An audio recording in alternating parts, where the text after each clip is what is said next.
Vamos aguardar a doutora Carla e a doutora Enária entrar. Agradeço aí a presença de todos que estão entrando. Vamos. Essa live é mais uma live do mês de agosto, em comemoração ao mês do advogado, dia 11 de agosto. Ok, doutora Carla, vou aguardar a doutora Enária chamar o telefone dela, mas a imagem estava boa. Cristina, doutora Cristina Dias, Paola, advogada, entrou. Hoje nós vamos conversar sobre o planejamento previdenciário pós-reforma da Previdência, né? Alterações profundas aí na Constituição Federal, um recente decreto regulamentador da emenda constitucional, da reforma da Previdência. Doutora Enaira já está aqui conosco.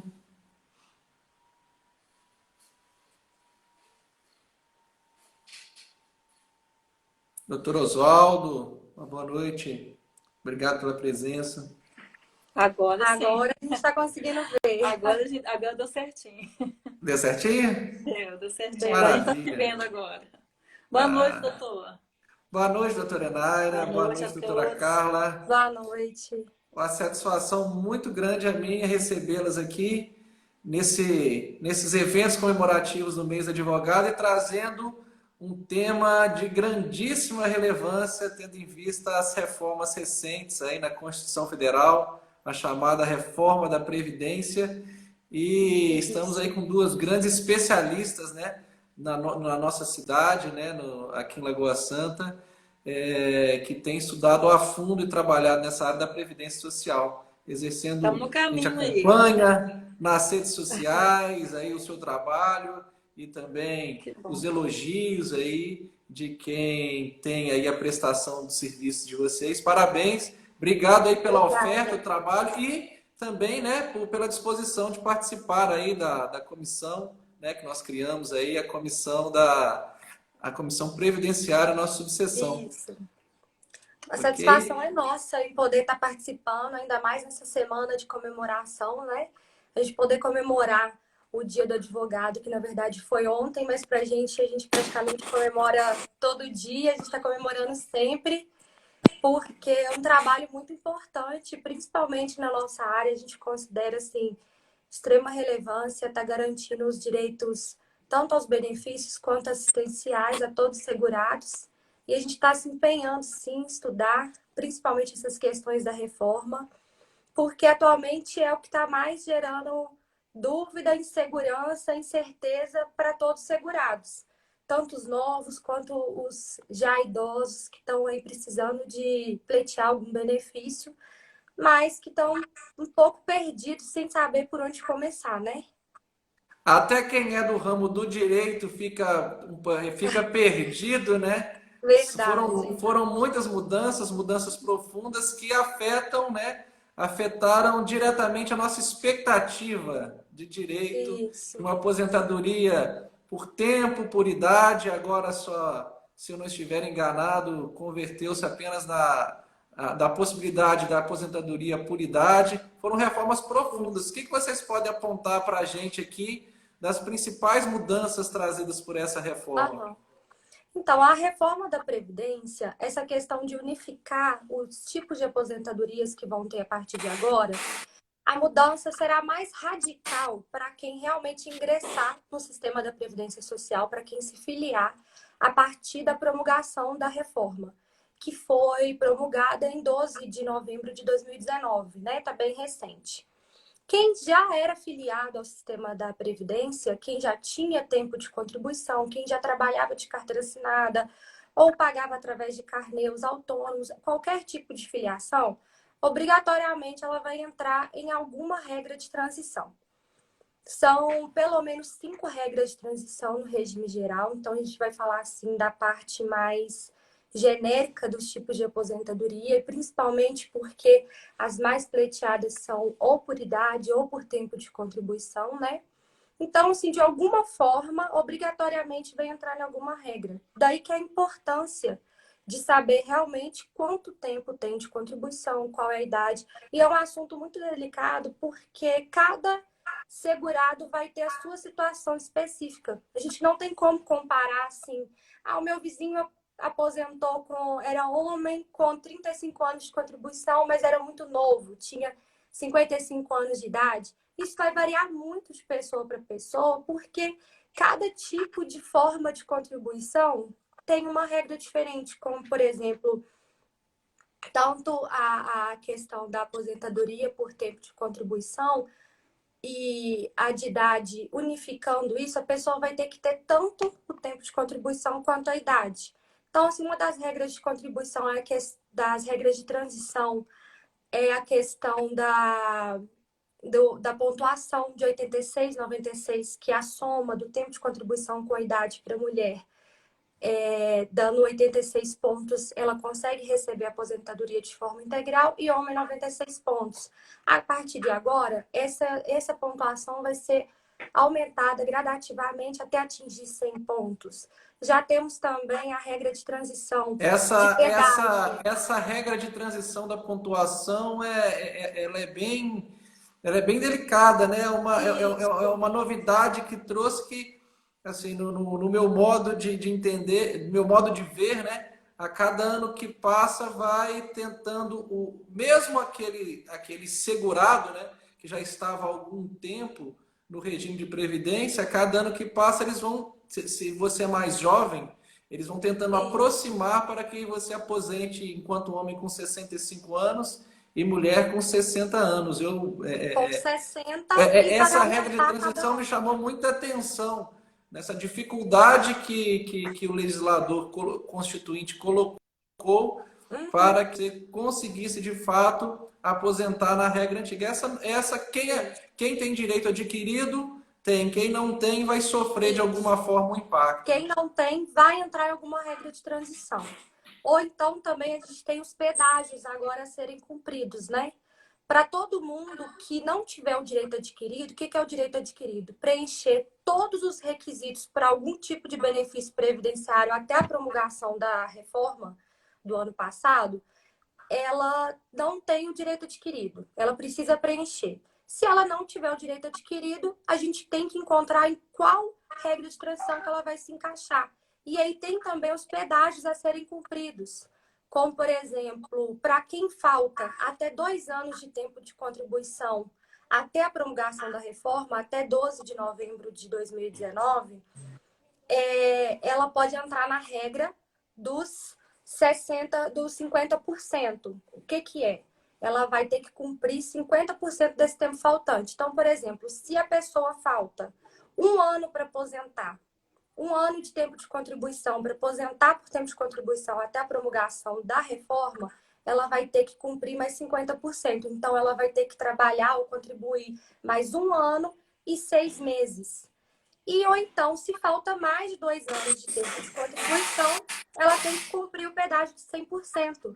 Então, se falta 5 anos, ela vai ter que trabalhar ou contribuir mais 10 anos. Os 5 restantes, mais 100%. E aí, é uma parte que a gente tem que pontuar aí de negativo desse pedágio, é que precisa preencher o requisito também da idade mínima. Mulher vai ter que ter 57 e homem 60. Então, assim, é uma esfera tão complexa, tão detalhada, que não tem como a gente falar de todas as possibilidades aqui só nessa live, né? Daí realmente a importância do planejamento previdenciário, né? Por isso que teria que ser feito o planejamento previdenciário para que as pessoas realmente soubessem quanto tempo que ela vai aposentar, né? Que não é só cálculo, porque muitas vezes as pessoas acreditam que o planejamento previdenciário ele se dá só num cálculo, um simples cálculo, na contagem de tempo. E a gente sabe que não é só isso. Com a reforma e com essas novas alterações legislativas que veio, né, após a reforma, tornou-se fundamental ser feito o quanto antes possível um planejamento previdenciário para saber qual o melhor benefício, qual regra de transição que a pessoa vai se encaixar, né? Se ela tem direito de aposentar na regra antiga, ela tem o direito adquirido para aposentar na regra antiga, se ela vai encaixar em alguma regra de transição. Então, assim, o planejamento agora realmente é de suma importância para ser feito, né? para que o segurado realmente possa ter o melhor benefício, né? Porque às vezes a pessoa vai no escuro. Essa questão do planejamento é um ponto importante, né, que hoje tem sido falado muito, né, pelos especialistas de direito previdenciário, e a gente fica sempre naquele questionamento, né, como que a pessoa, né, pode fazer da melhor forma esse planejamento, tendo em vista tantas mudanças legislativas que tem ao longo do tempo, né? Quais que são as dicas que a gente que consegue dar para a pessoa poder planejar eu vejo o planejamento previdenciário não só para conseguir aposentar, mas para conseguir aposentar com benefício num valor melhor, né? Qual que seria aí o caminho, né, a traçar nesse É sentido? justamente através do planejamento previdenciário, porque ali a gente vai orientar, né, aquele segurado para que ele possa juntar toda a documentação necessária, né, desde o início da sua vida laboral ali, toda a documentação, se ele trabalhou como rural, se ele tem alguma atividade especial que ele precisa fazer uma conversão ou não, né? Você precisa fazer uma análise do CNIS dele para poder fazer qualquer tipo de correção, alteração. Então, assim, a análise documental é, assim, extremamente importante para que seja feita, né? Comparação da carteira de trabalho, para ver se está tudo lançado lá no CNIS dele, né? E fazer essa comparação, porque tem muitas divergências, um dos documentos mais que tem muitos erros e muitas falhas é realmente o CNIS, né? Os PPPs também, para ver se a empresa fez as anotações corretas, né? Essa questão do CNIS, do PPP, algo mesmo não sendo especialista, normalmente no escritório, no meu escritório, não é raro deparar com esse tipo de situação, né? O segurado trabalhou, tem a carteira de trabalho anotada, sabe que tem o período, quando vai olhar lá no CNIS, o tempo não está reconhecido, o valor recolhido foi menor do que de fato ele recebeu. Até as alterações, por exemplo, se a pessoa teve alguma reclamação trabalhista, que teve algum reconhecimento do vínculo e que precisa ser lançado, né, para a Previdência. Isso é muito comum, e acontece muito, que não é lançado, não é automático, né? Não é automático. Então, é o que acontece demais. Nós não temos muito a cultura de planejar a aposentadoria, principalmente entre as pessoas mais jovens, de pensar que é algo muito distante, que é algo que está muito longe de acontecer, que é para só preocupar isso quando está na velhice. Mas, na verdade, a gente, no sistema previdenciário, a gente tem os benefícios não programáveis, que é os que dependem de algum fato gerador assim, que pode vir a acontecer, e os programáveis. E o melhor exemplo que tem de benefício programável é a aposentadoria. E a gente pode sim programar desde quando a gente começa a contribuir, ou que seja quem está em meia idade, ou que teve algumas mudanças na forma de contribuição. Tem muitas pessoas que começou a trabalhar muito jovem, com carteira assinada, depois ficou um tempo sem contribuir, se tornou autônomo, presta serviço, contribui, não contribui, ou contribui às vezes com uma alíquota muito mais alta, ou em cima de um salário mínimo, às vezes de 5, e vai tendo todas essas alterações ao longo da vida contributiva que vai influenciar muito no momento de aposentar. E a tendência que precisa assim, ser um pouco mudada através de informações, as pessoas deixarem para fazer isso já no momento de aposentar, quando atinge a idade ou quando pensa que já tem expectativa desse direito. Mas, na verdade, é muito importante, muito mais ágil, muito mais assim viável já programar, já ser instruído de toda a documentação necessária, porque, às vezes, infelizmente, nem sempre chega numa agência do INSS ou através do atendimento remoto do INSS e tem uma explicação satisfatória, a ponto assim de saber instruir totalmente um processo administrativo, juntar toda a documentação necessária para comprovar e acaba tornando inviável a apuração assim de chegar à conclusão de qual que é o melhor benefício. Porque nem sempre é viável fazer um pedido no escuro sem saber qual tipo de aposentadoria é melhor, mais benéfica, mais rentável. Às vezes por questões de meses, para poder esperar um pouquinho, para poder pedir o benefício, influencia por conta do fator previdenciário. Então, às vezes, a pessoa preenche todos os requisitos para não ter incidência do fator previdenciário, mas vai lá e pede no momento errado, faz um requerimento administrativo da aposentadoria e depois não tem como, não tem como reverter. A gente não tem mais o Instituto da E Lei da esse tipo de Aposentação. análise, né, é difícil para o cidadão comum fazer, né? Daí a importância de procurar um especialista na área, né? Porque Exatamente, porque lá quando chega na agência, o servidor não fica lhe dando maiores explicações, não tem o tempo para fazer uma análise. Simplesmente, se você quer requerer o benefício, tá feito o requerimento, né? Vai deferir ou indeferir pelo valor que sair no cálculo deles naquele momento, né? Uma falta de atenção do agente público que está atendendo. Porque ele vai fazer baseado no que lhe for apresentado. Ele não vai ficar fazendo uma investigação da vida pregressa do contribuinte, do segurado, para saber se ele tem alguma documentação. Por exemplo, ele, em algum momento da vida, fez uma... Ele teve alguma atividade especial. O que é atividade especial? Insalubre, que pode ser convertida em tempo comum, né? E aí ele não apresenta essa documentação ou não pede um documento em que consta essa atividade especial para converter em tempo comum.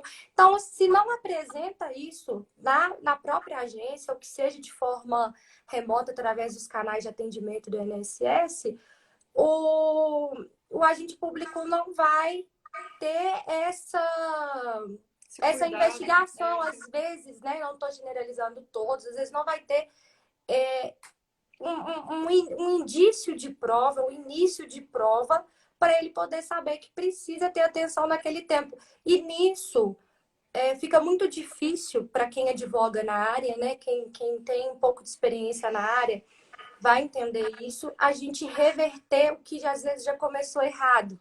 Porque às vezes começa um processo com pouco documento, com poucas provas, e aí isso prolonga muito o resultado útil e um tempo razoável do processo, seja ele administrativo ou judicial, por falta de documentação ou porque tem um período de cumprimento de exigência que o INSS dá um prazo de 30 dias para apresentar uma documentação que for entregue faltando.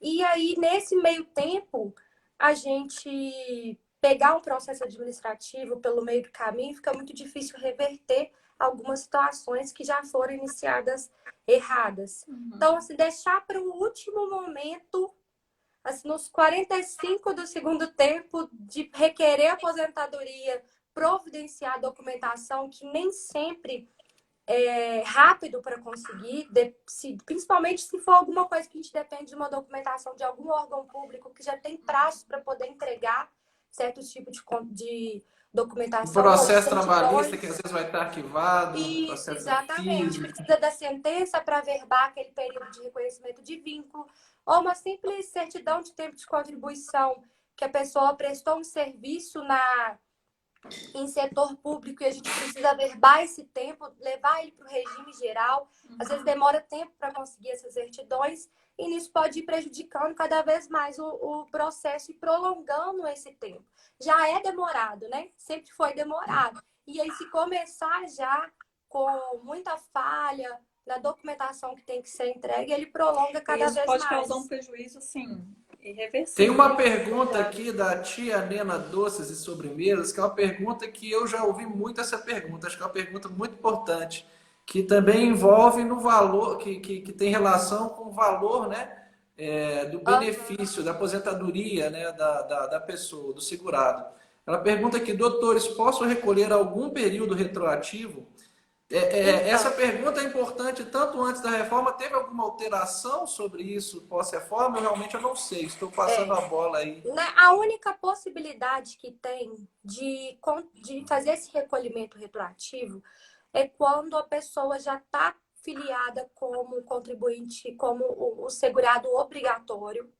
Então, no caso, por exemplo, de quem tem empresa, e aí ela faz o pagamento de pelo menos uma contribuição em dia e deixa depois um período aí sem pagar. Então, como a contribuição dela está dentro dos segurados obrigatórios, ela continua com essa obrigação de pagar. Então, ela vai ter como se fosse um saldo devedor com com o sistema previdenciário.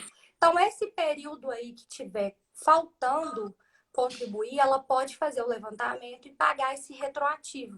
Então, é dentro dessa possibilidade. Como contribuinte individual, ela paga pelo menos uma contribuição. Isso permanece, não alterou. Ela vai ter que continuar, ela pode, inclusive, fazer o levantamento só do período que é necessário para ela completar o tempo de contribuição, por exemplo. E aí, não sendo essa possibilidade, não tem como fazer esse pagamento retroativo. Até mesmo porque tem muitas pessoas que ficam um período sem pagar e às vezes querem apurar esse período, pagar para poder pagar através de carnê daí para frente ou fazer assim, um levantamento. Se fosse para me ter pago 5 anos, quanto que ficaria? Eu vou lá e pago. Não, não pode, porque se vale a pena ou não também, porque né? também seria uma forma de estar comprando a sua aposentadoria, né? Não foi em cima de contribuições. Então, é só na possibilidade em que a pessoa já está com um saldo devedor de contribuição previdenciária, desde que ela tenha pago pelo menos uma contribuição em dia como contribuinte individual. E também nem sempre é viável esse pagamento retroativo. Porque dependendo da idade que ela tiver, em qual regra de transição também que ela vai entrar, tem que fazer análise se ela continua pagando daqui para frente, vai ser melhor, ou se ela pagar esse retroativo já vai garantir ela um direito adquirido ou algum benefício previdenciário no momento. Então tem que ver qual que é a necessidade atual desse segurado e também se a apuração desse valor total é um valor que ele vai ter para despender no momento para poder estar fazendo esse pagamento. Até porque esse recolhimento, depois de 96 para cá, que já é um bom tempo, né? Incide juros, correção, então... Isso. É onde você vai apurar se esse investimento realmente vale a pena, se vai impactar de forma positiva no valor do benefício, né, da renda mensal inicial que ela vai estar recebendo. Né? Então, tem que ser avaliado através justamente do planejamento também. Quais os pontos negativos dessa reforma vocês elencam como talvez os principais que afetaram diretamente os benefícios previdenciários, a aposentadoria? Vocês têm algum a destacar? Sim, essa questão mesmo da regra de transição do pedágio de 100%, ela prejudica quem começou a trabalhar muito jovem, porque ela vai exigir também uma idade mínima. Então, às vezes, vou dar um exemplo de um caso prático que a gente tem, porque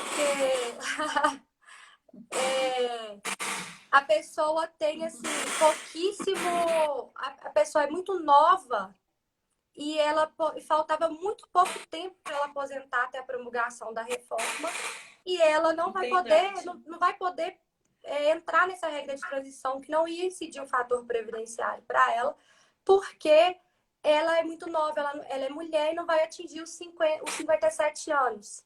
Então, tem regras de transição que não é muito benéfica. E também a questão da atividade especial, porque só vai poder, a gente... Nem sempre a pessoa que praticou uma atividade especial, insalubre, seja ela com contato com o produto químico, físico ou biológico, ela laborou nessa atividade a vida inteira.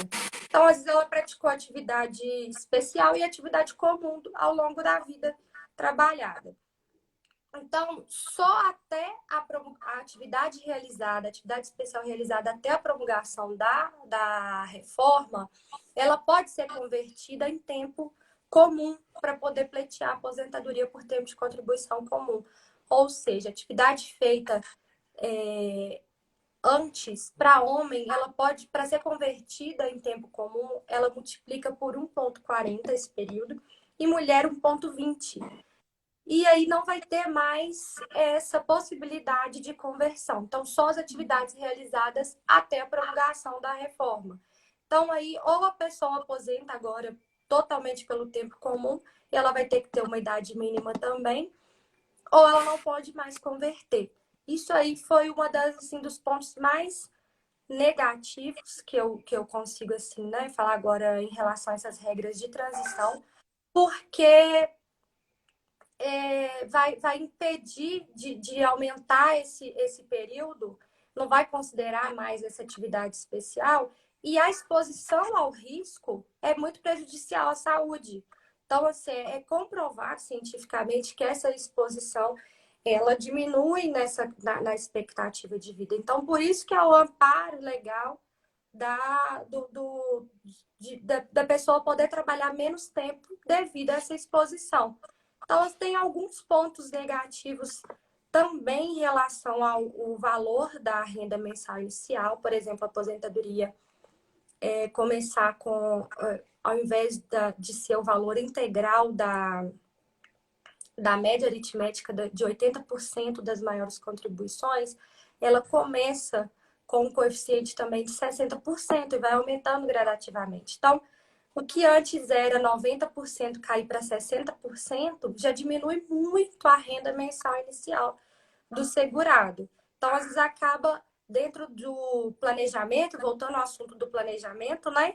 A gente às vezes consegue identificar casos em que compensa a pessoa, porque nem sempre o segurado que está com a expectativa do direito de se aposentar, ele depende exclusivamente da aposentadoria que ele vai receber. Ele tem outras fontes de renda, ou é mais novo e continua trabalhando, ou tem empresa, mas mesmo assim tem o direito de se aposentar. Então, a gente acaba tendo que verificar. É melhor aposentar agora ou esperar, às vezes, 1 ano, 2 anos, continuar contribuindo, e também vai depender muito da forma de filiação e do valor que contribui, da lista que recolhe, para a gente saber se é viável esses pedidos de aposentadoria ou não. Então, assim, no geral, essa questão do momento certo de pedir aposentadoria depende muito do caso concreto, porque existem várias formas de se filiar, existem várias formas de contribuição, existem vários valores que vão influenciar, existe assim tantas possibilidades que a gente precisa fazer uma análise desde quando a pessoa efetuou a sua primeira contribuição até a atualidade. É assim, uma análise muito minuciosa de documentação mesmo, porque essas próprias documentações que a gente analisa é o que vai servir de prova para poder comprovar esse tempo. Entendi. É uma das mudanças e das definições consagradas pela reforma, e teve agora, não sei se os doutores acompanharam um decreto recente, o decreto 10.410 de 2020. Eu estava acompanhando aqui, aprofundando nos estudos, que o sistema previdenciário tornou-se definitivamente contributivo, né? Não, a tendência agora, e aprofundada com o decreto, aonde muitos especialistas estão dizendo que o decreto foi muito além do que a regulamentação, né? Então isso aí vai gerar muita discussão jurisprudencial, de doutrina, e um campo aberto aí para a advocacia trabalhar. É a situação de que não se considera hipótese, o sistema previdenciário não quer considerar em hipótese alguma nenhum tempo de contribuição como tempo para contagem para o benefício, como segurado, se não tiver, não só não tiver contribuição, mas se a contribuição for menor do que incidente sobre o salário mínimo. Sim. Isso aí tem gerado uma discussão também, é um ponto aí que já vou antecipar aqui a visão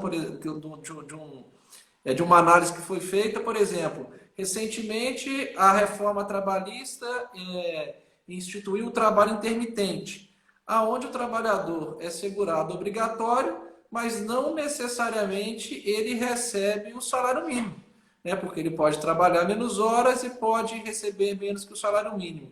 Então, se ele não ganhar um salário, ele contribui para o INSS e se ele não tiver condição financeira para fazer o complemento, ele paga o INSS, mas ele não é reconhecido como segurado. Exatamente. Um dos pontos polêmicos Um aí, dos pontos tenebrosos dessa Que polêmicos vai que reforma. ele dar muita traz, judicialização, viu? porque tem muitos pontos polêmicos, né, nesse decreto, que, assim, talvez o que foi pensado com o intuito de facilitar vai aumentar a tendência é que se aumente os processos judiciais por causa desses pontos controversos e também por abrir um leque maior aí de mais teses para defesa desse tipo de entendimento a respeito dessas contribuições, porque cai justamente nessa situação. Dependendo da situação do segurado, dele não fazer o complemento, dele não contribuir de alguma outra forma, esse tempo trabalhado aí fica perdido. Outro ponto também bem difícil de lidar com esse decreto é a questão também da reafirmação da DER. Para quem não é da área, né, DER significa data da entrada do requerimento, que é quando se inicia o processo administrativo no INSS. E aí, se tiver faltando alguma documentação, eles abrem um prazo de exigência para você apresentar aquela documentação com um período máximo de 30 dias. Então, assim, sob pena de indeferimento do pedido. Então, geralmente, quando o benefício é concedido, ele tem a data, a autarquia faz o pagamento, né? Desde a data do requerimento. Então, tem esse retroativo aí, porque se a pessoa já preencheu os requisitos para aquele benefício na data da entrada do requerimento, ela já deveria estar recebendo desde aquela data. Então, agora, com esse novo decreto, ele fala que essa reafirmação da ADER, ela vai ser jogada para frente para a data em que toda a documentação necessária for apresentada. Então, já retira essa possibilidade aí do segurado receber o benefício atrasado desde a data em que ele iniciou o processo administrativo. E como que fica o entendimento, principalmente agora nessa situação de pandemia, que a notícia que chega é que o atendimento está demorado, a resposta não se dá, e daí ele já fez o requerimento, o sistema previdenciário não dá retorno, e daí se lá na frente, daqui a um ano, ele indica que falta um documento, recomeça o prazo? Isso, o entendimento assim que a gente tenta orientar aqui para a gente no nosso trabalho é que o tempo rege o ato, né? E também que a gente precisa analisar qual que era a legislação aplicada, seja ela a instrução normativa ou a lei que embasa o requerimento do benefício, na época do requerimento, né? Porque, principalmente agora nessa questão da pandemia, não tem atendimento presencial nas agências. E está sendo prorrogado Então cada está vez sem mais. atendimento no momento, né? Está sem atendimento. Como é Então, que está tudo a gente funcionando o está atendimento nesse período? Como é que Isso. A gente está funciona? fazendo tudo de forma remota, o que depende de processo que a gente tem de processo administrativo na plataforma do Meu INSS, que é um cadastro que é feito pelo segurado, né, em nome e CPF do segurado. Lá tem os prazos de exigência, uma tarefa é criada, ela é gerada dentro desse sistema, seja para apresentar alguma documentação ou para prestar algum esclarecimento, e a gente cumpre essa tarefa anexando a documentação necessária escaneada, como se fosse um PJE, por exemplo, né, do INSS.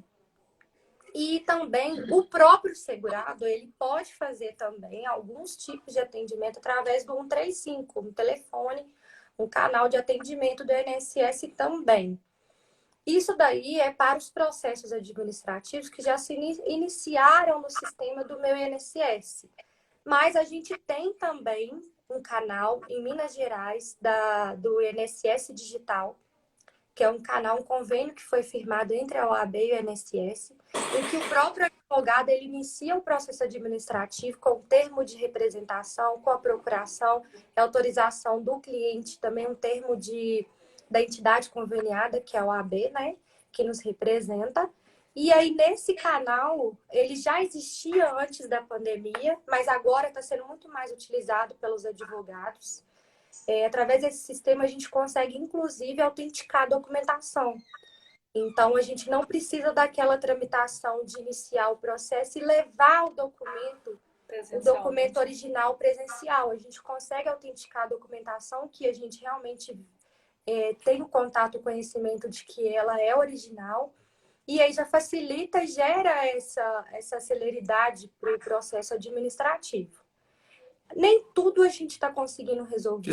Desculpa cortar aqui, só para fazer a referência aqui da presença do presidente da subseção de Sete Lagoas, doutor Adriano Cota. Obrigado aí pelo prestígio, viu?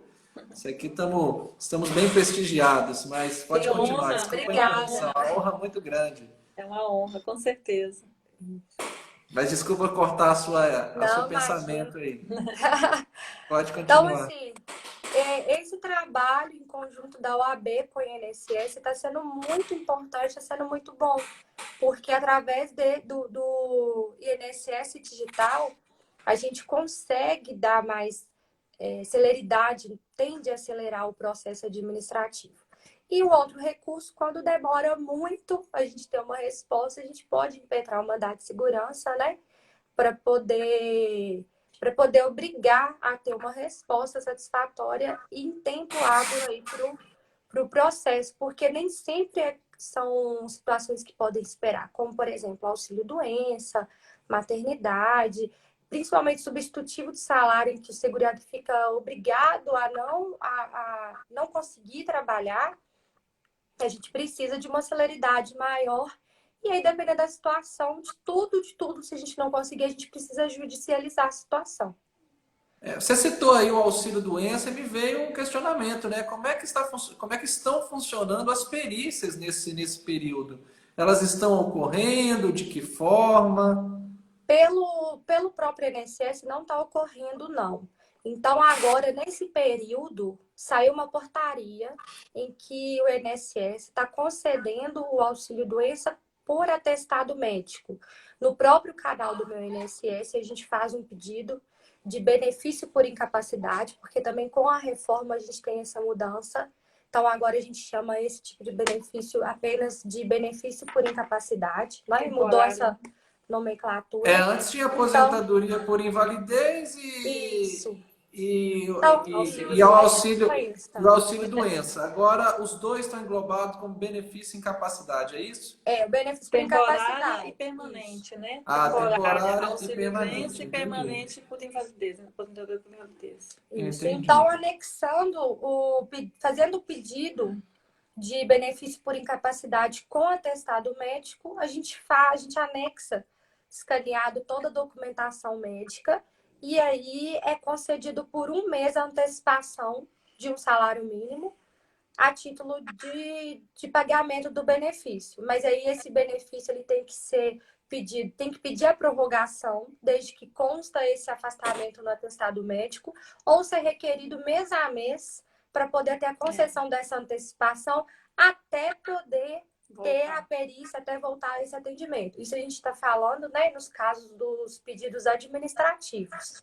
Está ocorrendo dessa maneira.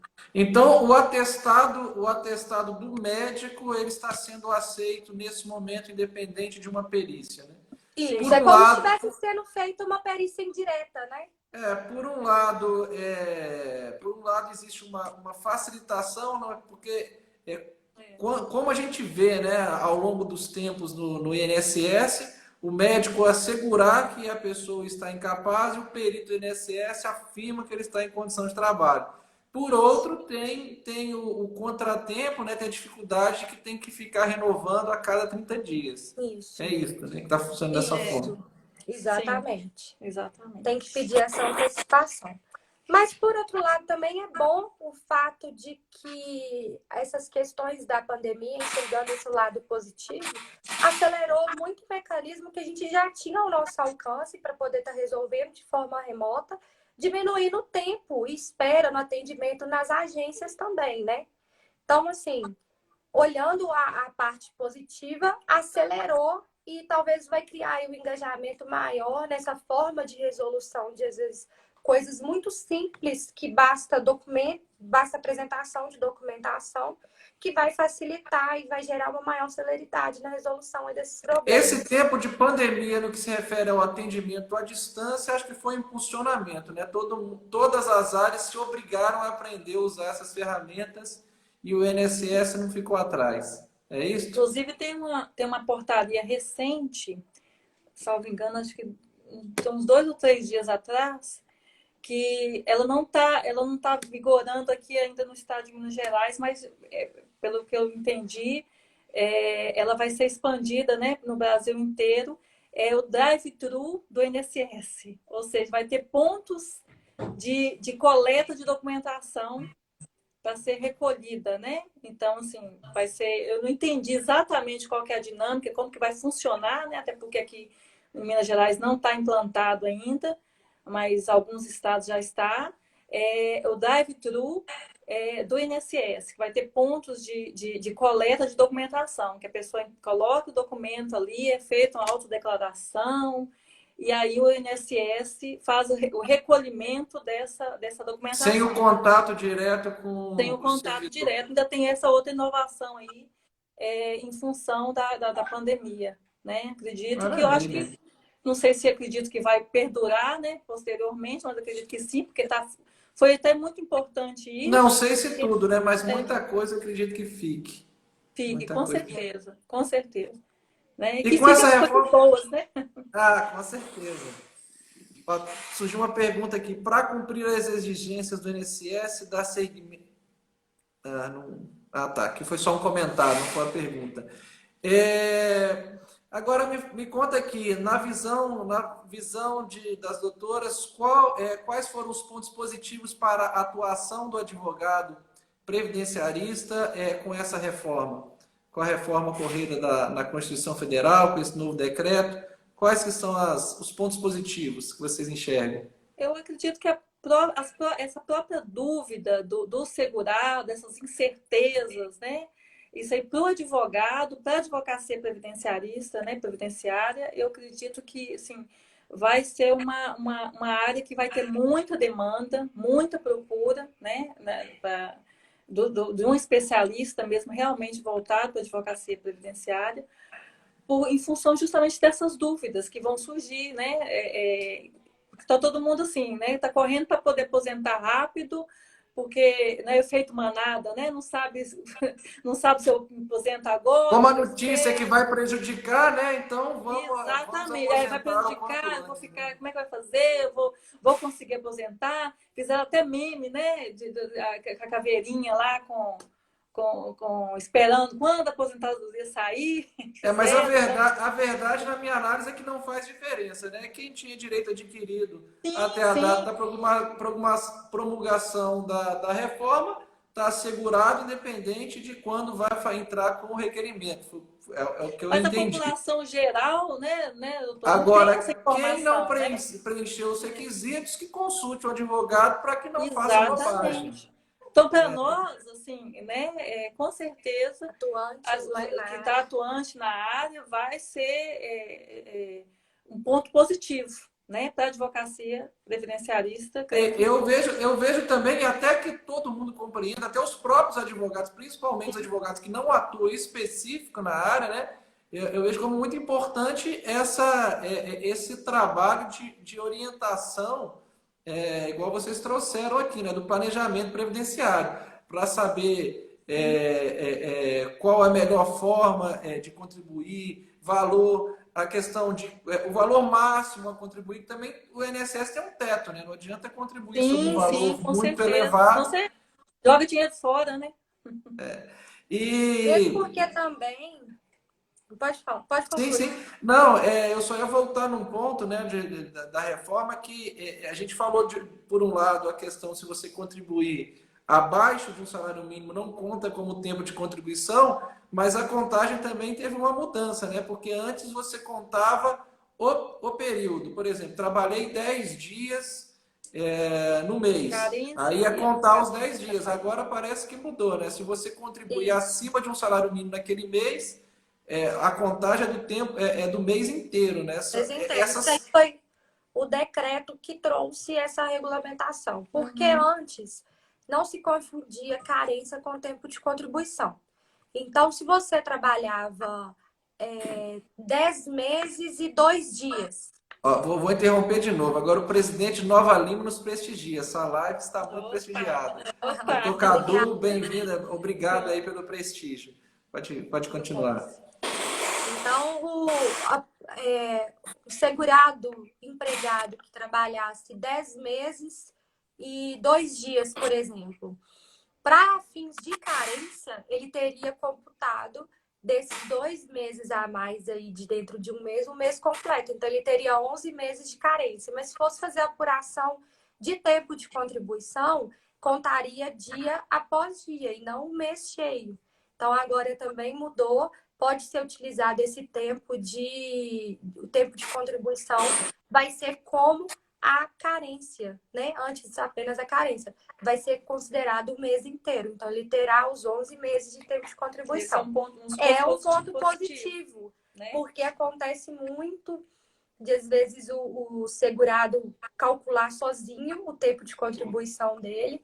E aí ele afirmava, ou ele achava que realmente tinha um período completo. Quando a gente ia fazer a contagem de dia por dia de tempo de contribuição, via que ele tinha um período menor do que ele achava que teria. Então, essa parte também do decreto é positiva, porque vai aumentar essa expectativa aí do período de tempo de contribuição. E dos pontos positivos assim, para o advogado da área previdenciária com a questão da reforma é que está reafirmando a necessidade do advogado, tanto seja no processo administrativo ou judicial, porque ainda tem um pouco a cultura de que o segurado ele consegue resolver tudo sozinho, indo a uma agência do INSS ou agendando ou fazendo por conta própria, e às vezes por falta de instrução, de ser leigo, né, de não apresentar também toda a documentação necessária, procurar um advogado só quando esse benefício é indeferido.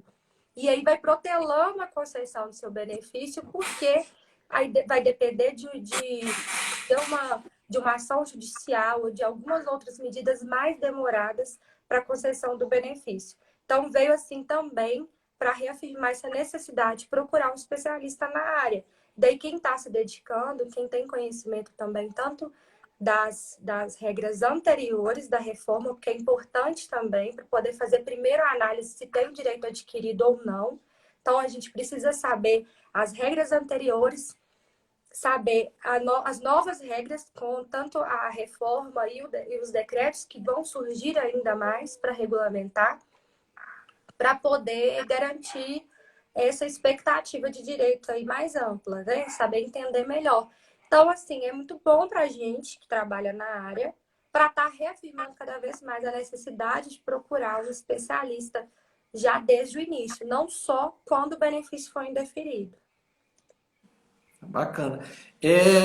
Um ponto aqui que me chama a atenção, aproveitando que estamos entrando nos 10 minutos finais aqui do nosso ao vivo, tem algum alerta para dar para os segurados? Parece que está tendo aumento da invasão dos dados da INSS, procede essa situação?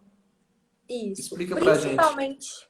Principalmente agora, com essa questão da pandemia ter acelerado essa forma de atendimento remoto, está cada vez mais o número de dados inseridos nos sistemas e pela internet, né, aumentando. Antes mesmo disso, já estava tendo um índice muito alto de fraude e de procura também exagerada diretamente ao segurado já aposentado ou pensionista para poder fazer empréstimo consignado ou até mesmo fraude usando os dados desses beneficiários, desses segurados, para poder estar fazendo empréstimo e alguns outros tipos de contratação de crédito. Agora, pelo fato de ter aumentado muito essa transmissão de dados, está tendo muito vazamento. A gente tem caso mesmo prático assim, de cliente ter sido procurado, até mesmo com oferta de serviço jurídico, uma abordagem totalmente antiética, pelo fato de já ter conhecimento de que um benefício foi indeferido em via administrativa, ligando para esse cliente, falando que ele tem direito de ajuizar uma ação para requerer esse benefício de forma judicial. Essa informação interna do INSS é até bom, né? As colegas tocarem nesse assunto. Eu acho que é um tema que a advocacia em si, todos aqueles que têm notícia desse fato, tinham que formalizar Isso, junto à OAB, seja via subseção, ou, até para encaminhar a seccional, porque não é raro ser surpreendido. Recentemente, eu também tive um cliente que me trouxe essa informação, trouxe as provas, nós vamos tomar as medidas, não só no que se refere ao oferecimento de serviços de advocacia, quando ele não pediu, ele não solicitou, então assim, não sei como esse escritório, esse advogado tem acesso à informação, quem passou, como ele obtém, como também a situação do empréstimo consignado. O segurado ele tem notícia que o benefício foi deferido pelo banco. O seu benefício foi deferido, ele nem sabia, o INSS nem mandou a carta para ele ainda de concessão do benefício, ele já tem oferta de empréstimo consignado. Ele, obrigado, estou sabendo por você, mas não quero empréstimo. Mas muitos às vezes não sabem, são pessoas simples, humildes, não sabem o que fazer, acaba aceitando o empréstimo que ele não precisa, né? A grande questão é que ele não precisa daquele empréstimo. Ele é praticamente coagido, até mesmo por telefone, a fazer essa contratação.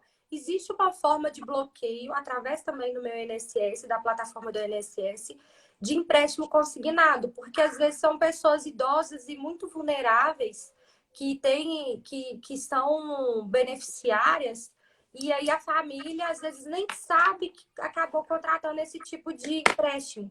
Então é bom também ficar uma dica para o pessoal que tem essa possibilidade de fazer um bloqueio. E ano passado entrou em vigência, no início de 2019, uma instrução normativa do INSS em que fala que as financeiras só podem oferecer o crédito consignado, os empréstimos, a partir de 180 dias após a concessão.